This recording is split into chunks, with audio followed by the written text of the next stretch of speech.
कहाणी महालक्ष्मीची. महालक्ष्मी देवी एका कहाणी तुमची. आटपाट नगरामध्ये एक राजा होता. त्याला 2 बायका होत्या. एक आवडती होती पाटमाधव राणी, दुसरी नावडती होती चिमादेव राणी.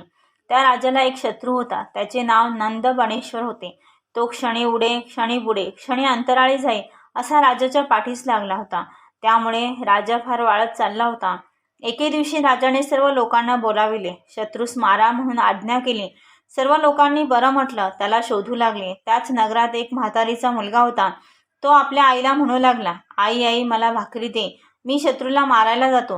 म्हातारी म्हणाली, बाबा तू गरिबाचं पोळ, 4 पावले पुढे जा, झाडाआड ही वाळली भाकरी खा, म्हणजे तुला लोक हसणार नाहीत. म्हातारीने भाकरी दिली. म्हातारीचा मुलगा भाकरी घेऊन गेला. सगळ्यांच्या पुढे गेला. इतक्यात संध्याकाळ झाली. सर्व लोक घरी आले. म्हातारीचा मुलगा तिथंच राहिला. त्याला नंदबणेश्वर काही सापडला नाही.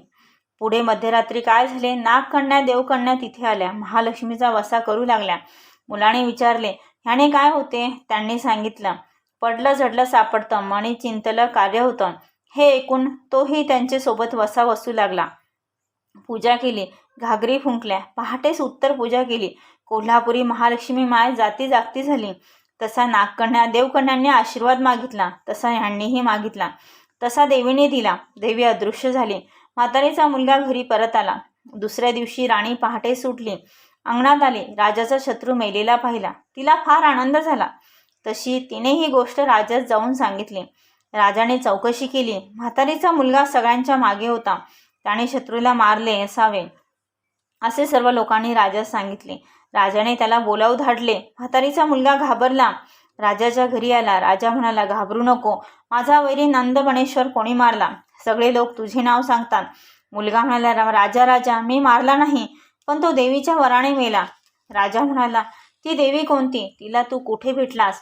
मुलाने सर्व घडलेली हकीकत सांगितली व देवीने दिलेला आशीर्वादही सांगितला. तुला आशीर्वाद काय दिला? राजाने विचारले. मला आशीर्वाद असा मिळाला की राजाचा शत्रू मरेल, अर्ध राज्य मिळेल, अर्ध भांडार मिळेल, माडीची माडी बांधील, नवलवाट नाव ठेवील असे म्हणून देवी अदृश्य झाली. राजाने हकीकत ऐकली. शत्रू मेला म्हणून राजा आनंदी झाला. मुलाला अर्ध राज्य दिले, अर्ध भांडार दिले, माडीशी माडी बांधून दिली, नवलवाट नाव ठेवले. पुढे म्हातारीचा मुलगा आनंदाने राहू लागला. ही बातमी आवडत्या राणीला समजली.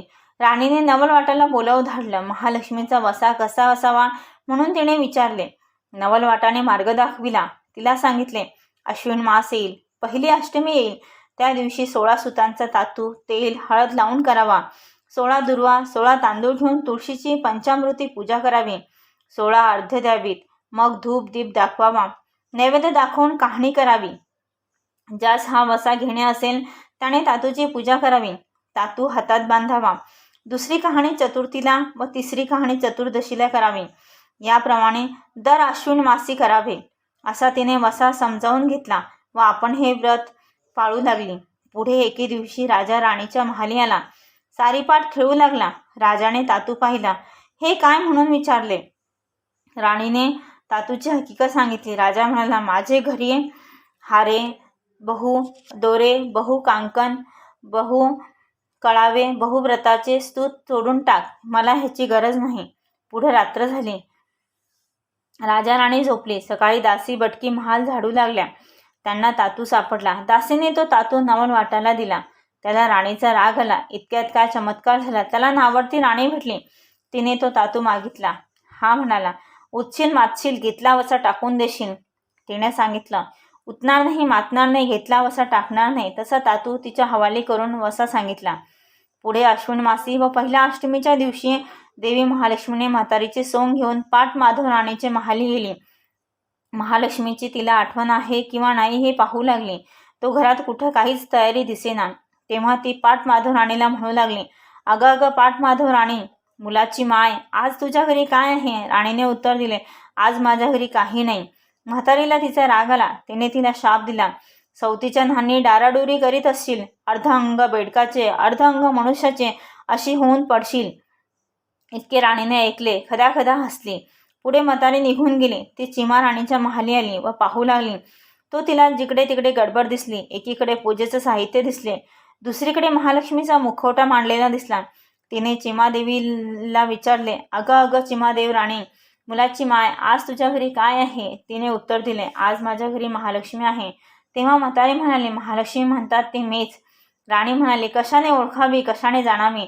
तो ती सकाळी कुवारीन झाली, दुपारी सवाशीण झाली, संध्याकाळी बायको झाली. अशा तिन्ही काळ तिने तिला पालटून दाखविल्या. नंतर राणीने तिला घरात बोलावले, न्हाऊ माखू घातले, पितांबर नेसायला दिला, चौरंग बसायला दिला. राणीने व नवलवाटाने तिची पूजा केली. संध्याकाळ झाली. देवीसमोर दोघंजण घागरी फुंकू लागले. तसा घागरीचा आवाज राजाच्या कानी गेला. धुपाचा वास महाली आला. तशी राजाने चौकशी केली. शिपायांना सांगितले, नावर्तीच्या घरी आवाज कशाचा येतोय तो तुम्ही पाहून या. शिपाई नावर्तीच्या घरी गेले. महालक्ष्मीची पूजा चालू होती. त्यांनी दर्शन घेतले व राजाच्या महाली परत आले. पाहिलेली सर्व हकीकत राजा सांगितली. तसा राजा म्हणाला, मला तिथे घेऊन चला. शिपाई राजाला घेऊन राणीकडे आले. राणीने पंचारती ओवाळली व हात धरून मंदिरात घेऊन गेले. सारीपाट खेळू लागली. खेळता खेळता पहाट झाली. पहाटेस महालक्ष्मी माय कोल्हापुरात जागती झाली. तसे राणी म्हणाली, माय मला आशीर्वाद दे. महालक्ष्मी म्हणाली, तुला आशीर्वाद काय देऊ? सकाळी तुला राजा घेऊन जाईल आणि तुझी सवत तुझ्या न्हाणी डाराडोरी करील असा शाप दिला. तशी चिमादेवी राणीने तिची प्रार्थना केली की तिला इतका कडक शाप देऊ नये. तसे देवीने सांगितले की राजा तिला 12 वर्ष वनात धाडील. असे म्हणून देवी अदृश्य झाली. सकाळी राजाने तिला रथात घेतले. वाड्यासमोर घेऊन आला. पाठ माधव राणीला तू सामोरे ये म्हणून निरोप धाडला. तशी ती फाटके तुटके नेसली. घाणेरडी चोळी अंगात घातली. केस मोकळे सोडले. कपाळी मळवट भरला. जळतं खापर डोक्यावर घेतले आणि ओरडत किंचाळत पुढे आली. हे दृश्य पाहून राजाने विचारले की ओरडत किंचाळत कोण येत आहे? भूत आहे की खेत? शिपायाने सांगितले, भूत नाही, खेत नाही, तुमची राणी सामोरी येत आहे. राजा म्हणाला, तिला रानात नेऊन मारून टाका असा शिपायांना हुकूम दिला आणि आपण उठून महाली आला. राजा राणी सुखाने नांदू लागली. इकडे शिपायांनी पाठ माधव राणीला रानात नेले. राजाचा हुकूम सांगितला. राणी मुळू रडू लागली. तसे शिपाई म्हणाले, बाई बाई रडू नको, आमच्याने काही तुला मारवत नाही. आम्ही तुझ्या हातचे खाल्ले आहे म्हणून आम्ही तुला सोडून देतो. पुन्हा तू या राज्यात येऊ नको असे ते म्हणाले. राणीला तिथे सोडून आपण निघून नगरात आले. नंतर ती तशीच फिरता फिरता एका नगरात गेली. खूप हिंडली फिरली. ती जिथे जाई तिथे अपशकुन होत असे. तिथून लोक तिला हाकून पिटून लावे. कुठेच तिला थारा मिळेना. पुढे ती रानात निघून गेली. जाता जाता ऋषीची गुफा दृष्टीस पडली. तिथे गेले तो ऋषी ध्यानस्थ बसले होते. ती तिथेच राहिली. ऋषी स्नानाला गेले म्हणजे ते आपली झाड सारवण करी, पूजेचे पाठ साहित्य मांडून ठेवे. अशी तिने 12 वर्ष सेवा केली. ऋषी प्रसन्न झाले. ते म्हणाले, इथे झाड सारवण का करतेस? ती म्हणाली, अभय असेल तर सांगते. तिनं सगळे हकीकत सांगितली. ऋषीने पोथ्या पुस्तके वाचून पाहिले. तो तिच्यावर महालक्ष्मीचा कोप आहे असे समजले. ऋषीने तिच्याकडून महालक्ष्मी पूजा करविली. रात्री घागरी फुंकविल्या. पहाटे महालक्ष्मी माय कोल्हापुरात जागती झाली. तसा राणीने आशीर्वाद मागितला. देवी रागावली होती. ऋषीने देवीजवळ क्षमा मागितली. तेव्हा देवीने उशाप दिला. ह्या झाडाखाली सगळी तयारी कर. पाय धुवायला पाणी ठेव, चंदनाची ओटी ठेव, फराळाची तयारी कर, कापुरी विडा ठेव, वाळ्याचा पंखा ठेव. त्या सगळ्याला तुझ्या हातचा वास येऊ लागेल. राजा इथे आज उद्या येईल. तहानलेला असेल. त्याचे शिपाई इथे पाण्याचा शोध करतील. ते ही सगळी तयारी पाहतील. राजाला जाऊन सांगतील. नंतर राजा इथे येईल. त्याप्रमाणे तेथे राजा आला. थंडगार सावली पाहून विश्रांती घेतली. नंतर हात पाय धुतले व पोटभर फराळ केला. पाणी प्याला. कापुरी विडा खाल्ला. आत्मा थंड झाला. पुढे राजाने शिपायांना विचारले, इथले पाणी, फराळ, विडा ह्या सगळ्याला पाठ माधव राणीच्या हातचा वास कसा आला? शिपाई म्हणाले, अभय द्या, मग सांगतो. राजाने अभय दिलं. आम्ही तिच्या हातचे खाल्ले प्याल्ले. आमच्याने काही तिला मारवलं नाही म्हणून आम्ही तिला सोडून दिले. राजा म्हणाला, असे असेल तर तिचा शोध करा. शिपाई निघाले. ऋषींच्या गुफा पाहिल्या. तिथेही सापडली. राजाला जाऊन शिपायांनी सांगितले. राजा उठला.